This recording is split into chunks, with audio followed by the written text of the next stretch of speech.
Reports on Saturday early morning in the Africa country of Tanzania indicated that thousands of youths in the country have continued mass protest in the Tanzania capital city of Dodoma, also simultaneously in the country's former capital city of Dar es Salaam, which remains the country's largest city and its main economic hub, while streets in Mwanza, Mbeya, and Arusha have remained occupied by the aggrieved youths who the major opposition political party, Chama, claimed have been shot at, and over 700 of them have been killed by security operatives since the violent protest erupted in the country on Wednesday over the 2025 presidential election allegedly marred by corrupt practices. But the Tanzania Foreign Ministry dismissed the claim, saying, the Tanzania government is not aware of any death recorded or any of the protesters killed, adding, the government has not used excessive force on the protesters. The United Nations UN Human Rights Office stated on Friday that it has a credible report of at least 10 deaths recorded as a result of killing of protesters by the Tanzania security forces, and information from border communities between Tanzania and Kenya indicated that,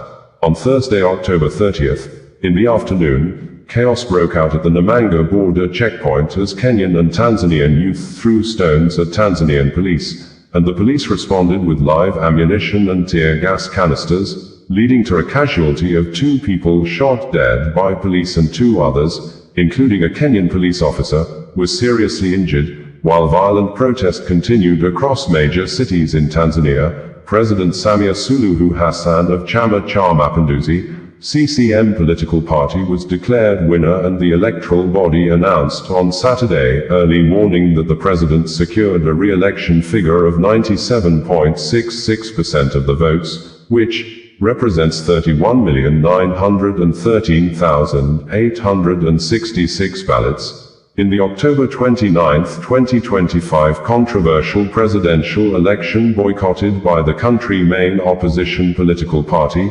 Chama, which the Chama political party did by not signing the Electoral Code of Conduct after the set deadline, and the Tanzania electoral body subsequently banned the Chama political party from participating in the general election and all by-elections till 2030, and this is in addition to the disqualifications of challengers like Tundu Lissu of Chadema political party, the main opposition leader who remains detained since April 2025, and other serious challenger, Luhaga Mpina of ACT-Wazalendo, was disqualified on technicalities. The final result showed Hassan 97.1 and 66% of the vote, dominating every constituency, the Electoral Commission announced on state television.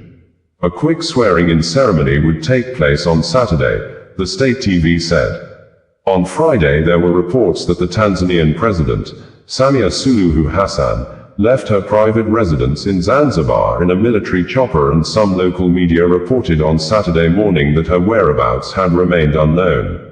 Demonstrations erupted on Wednesday in Dar es Salaam, a city of more than 7 million people, after Kingsley Kanunta Kanu, the younger brother to Mazi Nnamdi Kanu, in an ex-post as reshared by barrister Aloy Ejimakor, the coordinating lawyer for the detained Biafra Republic agitation leader, Mazi Nnamdi Kanu has given reasons why his elder brother had continued to defend himself on the ground of no case submission, saying, the federal government of Nigeria, who made the accusations and filed the terrorism charges against the Biafra leader, has not been able to pinpoint any aspect of the Nigeria laws that should warrant his brother, Mazi Nnamdi Kanu, to enter defense, citing several court rulings that invalidated the federal government accusations against the detained Biafra leader. This, Kingsley Kanunta Kanu stated in reaction to the commentary of Dr. Sam Amadi, published on This Day newspaper, after the detained leader of the indigenous people of Biafra,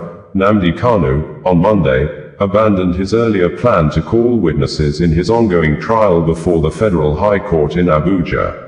Nnamdi Kanu, who is being prosecuted on 7 counts of terrorism charges brought against him by the federal government, last Friday, had prayed the court for an adjournment after informing the trial judge, Justice James Omotosho, that his former legal team, led by a former Attorney General of the Federation and Minister of Justice, Chief Kanu Agabi, San, had yet to release his case file to him. Though, Nnamdi Kanu had earlier expressed his readiness to open his defense in a written application to the court, in which he indicated his intention to call witnesses and requested the issuance of witness summons, but, at the resumed hearing on Monday, Kanu told the court that upon reviewing the case file, he had concluded that there was no valid charge against him. Nnamdi Kanu argued that since he believed the charges were unlawful and that the prosecution had failed to establish any case, there was no need for him to proceed with his defense. According to Punch newspaper, the trial judge, Justice James Omatosho, directed Kanu to file a written address formally stating his position and to serve the prosecution accordingly. Justice Omatosho further advised the IPOB leader to consult experts in criminal law to understand the possible legal implications of his decision. The judge thereafter adjourned the case to November 4, 5, and 6 for the adoption of final written addresses, based either on Kanu's position that no case had been established against him or for him to proceed with his defense if he decides otherwise. Kingsley Kanunta Kanu's statement as recirculated by barrister Aloy Ejimakor on Thursday, tagged, Legal Rejoinder, to the misleading commentary by Dr. Sam Amadi, published in This Day of the 30th of October 2025, titled, If I Were Kanu, I Would Not Refuse to Write a Defense, stated as follows below. 1. Introduction. Correcting a misguided narrative. The recent article by Dr. Sam Amadi in This Day at Thisdalev of the 30th of October 2025, suggesting that Mazi Nnamdi Kanu should write a defense instead of claiming he has no case, exemplifies how poorly informed commentary can distort constitutional discourse in Nigeria.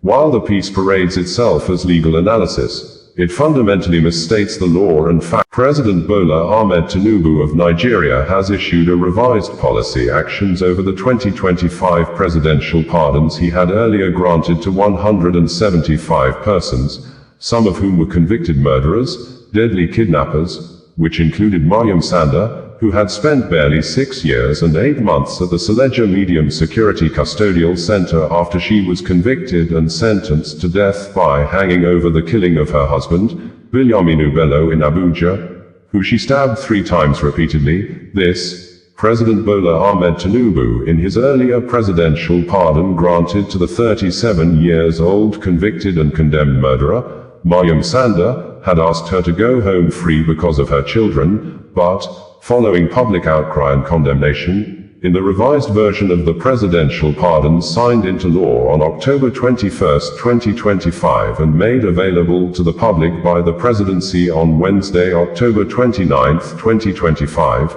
President Tinubu commuted the death sentence to 12 years imprisonment, although the presidency never mentioned the total numbers of people granted the presidential pardons, but the list of beneficiaries made available by the presidential spokesperson, Bayo Onanuga, indicated that only 86 persons were granted the presidential pardons, and Mariam Sanda, apparently spelt as Mariam Sunda, was last on the list, and the names of earlier beneficiaries like Kelvin Prosper Oniara were not seen in the revised edition of the list. Maybe the names were omitted due to excessive public outcry that Prosper Kelvin Oniara was a convicted, notorious, high-profile gang leader of a deadly kidnapping group that were widely stated to be responsible for the kidnapping and subsequent killing of a former Anambra State Deputy Governor, Julian Wike, kidnapping of a prominent legal practitioner, Mike Ozekome, on August 24, 2013 along Benin Auchi Road, and during the kidnapping operation, the gunman ambushed and killed 4 police officers including the divisional police officer,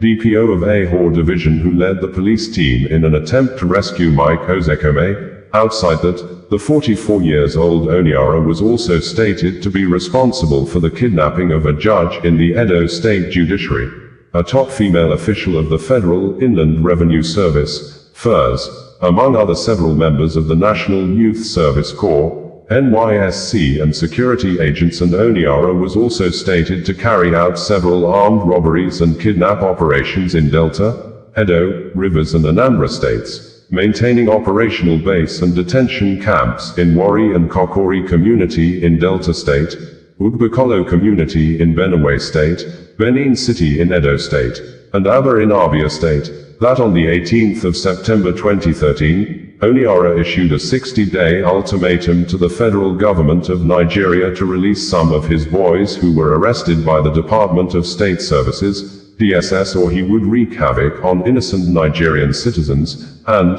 on the 25th of September 2013, a combined security team of the Nigerian Army and DSS operatives arrested Kelvin Prosper Oniara, a convicted notorious terrorist, kidnap kingpin and armed robber, who had been on the wanted list of the security agencies, and bringing you the news in a more digital way.